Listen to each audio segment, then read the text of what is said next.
ಧಾರವಾಡ ಕಟ್ಟಡ ದುರಂತ ಪ್ರಕರಣದಲ್ಲಿ ಈಗ ಸಾವಿನ ಸಂಖ್ಯೆ 9ಕ್ಕೇರಿದೆ. ಧಾರವಾಡದಲ್ಲಿ ನಿರ್ಮಾಣ ಹಂತದ ಕಟ್ಟಡ ಕುಸಿತದಲ್ಲಿ ಸಾವಿನ ಸಂಖ್ಯೆ ಈಗ 9ಕ್ಕೆ ಏರಿಕೆಯಾಗಿರುವಂತದ್ದು.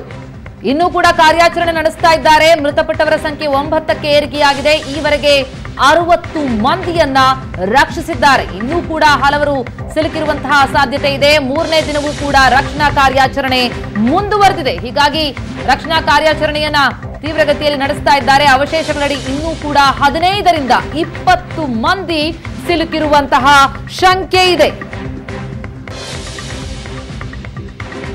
ಎಸ್, ಅಗ್ನಿಶಾಮಕ ಸಿಬ್ಬಂದಿ ಎನ್ಡಿಆರ್ಎಫ್ ಪಡೆ ಇನ್ನೂ ಕೂಡ ಕಾರ್ಯಾಚರಣೆಯನ್ನು ಮುಂದುವರಿಸ್ತಾ ಇದ್ದಾರೆ. ಹಾಗೇನೆ ಮಾಜಿ ಸಚಿವ ವಿನಯ್ ಕುಲಕರ್ಣಿಯವರ ಮಾವ ಗಂಗಪ್ಪ ಬಂಧನ ಆಗಿದೆಯಾ? 8 ಜನರ ಅಂದ್ರೆ ಈಗ 9 ಜನರು ಸಾವಿಗೀಡಾಗಿದ್ದಾರೆ. 9 ಜನರ ಸಾವಿಗೆ ಕಾರಣವಾದ 5 ಅಂತಸ್ತಿನ ಕಟ್ಟಡದ ಮಾಲೀಕನ ಬಂಧನ ಆಗಿದೆಯಾ? ಧಾರವಾಡ ಉಪನಗರ ಪೊಲೀಸರು ಕುಲಕರ್ಣಿ ಮಾವನನ್ನ ಅರೆಸ್ಟ್ ಮಾಡಿದ್ದಾರೆ. ಹೀಗೊಂದು ಮಾಹಿತಿ ಲಭ್ಯ ಆಗ್ತಾ ಇದೆ. ಕಟ್ಟಡದ ಮಾಲೀಕನ ಬಂಧನ ಆಗಿದೆಯಾ?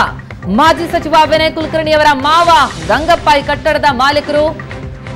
ಎಸ್, ಈ ಕುರಿತು ಡೀಟೇಲ್ಸ್ ಕೊಡ್ತಾರೆ ನಮ್ಮ ರಿಪೋರ್ಟರ್ ಗುರುರಾಜ್. ಈಗ ನಮ್ಮ ಜೊತೆ ನೇರ ಸಂಪರ್ಕದಲ್ಲಿದ್ದಾರೆ. ಗುರುರಾಜ್, ಮಾಲೀಕರ ಬಂಧನ ಆಗಿದೆಯಾ? 9 ಜನರ ಜೀವವನ್ನ ಬಲಿ ತೆಗೆದುಕೊಂಡಂತಹ ಪ್ರಕರಣ ಇದು. ಹೀಗಾಗಿ ಮಾಲೀಕರ ಬಂಧನ ಆಗಿರುವಂತಹ ವಿಷಯ ಸತ್ಯನಾ? ಪ್ರತಿಮಾ, ಇದೀಗ ಸುವರ್ಣ ನ್ಯೂಸ್ಗೆ ಲಭ್ಯವಾದಂತಹ ಮಾಹಿತಿ ಪ್ರಕಾರ ಏನು ಬಹುಮಾಡಿ ಕಟ್ಟಡ ಕುಸಿದು ಬಿದ್ದಿತ್ತು, ಅದರ ಪ್ರಮುಖ ಮಾಲೀಕರೇನಾಗಿದ್ರು ಗಂಗಪ್ಪ ಸಿಂತ್ರಿ ಅಂತೇಳಿ. ಇವರು ಮಾಜಿ ಸಚಿವ ವಿನಯ್ ಕುಲಕರ್ಣಿಯ ಮಾವ. ಗಂಗಪ್ಪ ಸಿಂತ್ರಿಯ ಪುತ್ರಿಯನ್ನೇ ಶಿವಲೀಲ ಅವರನ್ನೇ ಅಂದ್ರೆ ವಿನಯ್ ಕುಲಕರ್ಣಿ ಅವರು ಮದುವೆ ಆಗಿರುವಂಥದ್ದು. ಈ ಅವರ ಒಂದು ಪಾಲುದಾರಿಕೆಯಲ್ಲೇ ಈ ಒಂದು ಕಟ್ಟಡ ನಿರ್ಮಾಣವಾಗ್ತಾ ಇತ್ತು. ಈ ಒಂದು ಕಟ್ಟಡದ ಮಾಲೀಕರನ್ನ ದುರಂತ ನಡೆದ ಬಳಿಕ ಅವರ ಮೇಲೆ FIR ದಾಖಲಾಗಿತ್ತು. ಅದರಲ್ಲೂ ವಿಶೇಷವಾಗಿ ಗಂಗಪ್ಪ ಸಿಂತ್ರಿ, ರವಿ ಸಬ್ರಾಜ್, ಬಸವರಾಜ್ ನಿಗದಿ ಸೇರಿದಂತೆ ಒಟ್ಟು 4 ಜನರು ರೇಣುಕಾ ಕನ್ಸ್ಟ್ರಕ್ಷನ್ಸ್ ಕಂಪನಿ ಅಂತೇಳಿ ಒಂದು ಕನ್ಸ್ಟ್ರಕ್ಷನ್ ಕಂಪನಿಯನ್ನು ಹುಟ್ಟು ಹಾಕಿ ಈ ರೀತಿ ಕಟ್ಟಡಗಳನ್ನು ನಿರ್ಮಾಣ ಮಾಡ್ತಾ ಇದ್ರು. ಧಾರವಾಡದ ಶ್ರೀನಗರದಲ್ಲೂ ಕೂಡ ಇಂಥದ್ದೇ ಒಂದು ಕಟ್ಟಡ ಇನ್ನೂ ನಿರ್ಮಾಣ ಹಂತದಲ್ಲಿದೆ. ಈ ಒಂದು ಕಟ್ಟಡ ಕೂಡ ಅವರ ಮಾಲೀಕತ್ವದಲ್ಲಿ ನಿರ್ಮಾಣ ಆಗ್ತಾ ಇತ್ತು. ಕಟ್ಟಡ ಕುಸಿದ ಬಳಿಕ ಎಲ್ಲ ಆರೋಪಿಗಳು ಪರಾರಿಯಾಗಿದ್ರು. ಇದೀಗ ನಮಗೆ ಲಭ್ಯವಾದಂತಹ ಮಾಹಿತಿ ಪ್ರಕಾರ ಗಂಗಪ್ಪ ಸಿಂತ್ರಿ ಅವರ ಬಂಧನವಾಗಿದೆ ಅನ್ನುವಂಥ ಮಾಹಿತಿ ಪೊಲೀಸ್ ಮೂಲಗಳಿಂದ ಸುವರ್ಣ ನ್ಯೂಸ್ಗೆ ಲಭ್ಯವಾಗಿದೆ. ಇನ್ನುಳಿದ ಆರೋಪಿಗಳ ಬಂಧನಕ್ಕೂ ಕೂಡ ಈಗಾಗಲೇ ಪೊಲೀಸರು ಬಲೆ ಬೀಸಿರುವಂತದ್ದು. 3 ಪ್ರತ್ಯೇಕ ತಂಡಗಳನ್ನು ಈಗಾಗಲೇ ರಚನೆ ಮಾಡಲಾಗಿದೆ. ಪೊಲೀಸ್ ಆಯುಕ್ತ MN ನಾಗರಾಜ್ ಅವರು ನೀಡಿದಂತಹ ಮಾಹಿತಿ ಪ್ರಕಾರ ಮಹಾರಾಷ್ಟ್ರದಲ್ಲಿ ಇವರು ಇದ್ರು ಅನ್ನುವಂಥ ಮಾಹಿತಿ ಕೂಡ ಪೊಲೀಸರು ನೀಡ್ತಾ ಇದ್ದಾರೆ. ಹಾಗಾಗಿ ಅವರ ಬಂಧನ ಆಗಿದೆ. ಇನ್ನುಳಿದಂತಹ ಆರೋಪಿಗಳ ಬಂಧನ ಕೂಡ ಆಗಬೇಕು. ಪ್ರಮುಖವಾಗಿ ಕಟ್ಟಡವನ್ನ ಈ ರೀತಿ ಕಾನೂನು ಬಾಹಿರವಾಗಿ ನಿರ್ಮಾಣ ಮಾಡುವಂಥದ್ದು, ನಿಯಮಗಳನ್ನು ಪಾಲಿಸದೇ ಇರುವಂಥದ್ದು, ಕಳಪೆ ಗುಣಮಟ್ಟದ ಮಟೀರಿಯಲ್ಗಳನ್ನು ಬಳಸಿರುವಂಥದ್ದು, ಈ ಎಲ್ಲದರ ಬಗ್ಗೆ ಸಮಗ್ರವಾದಂತಹ ಒಂದು ತನಿಖೆ ಆಗಬೇಕಾಗುತ್ತೆ.